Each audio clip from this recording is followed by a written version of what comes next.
Já věděl, že to byla chyba. Rozhodni, z čeho udělám vitráž. 3 obrázky, 1 panel.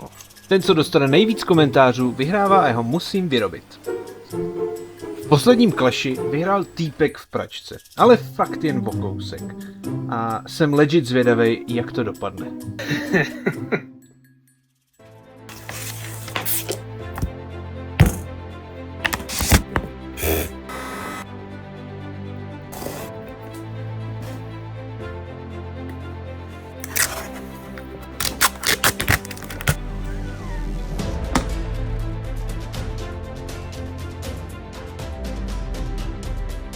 Musím říct, že jsem opravdu nečekal, že by se z chlápka v pračce mohl stát umění.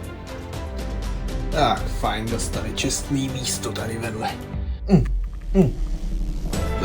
Do háje.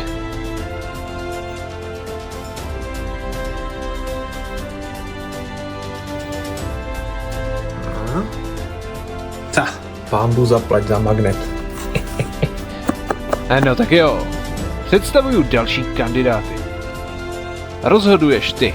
Obrázek s nejvyšším počtem hlasů skončí na mojí zdi i jako vitráž.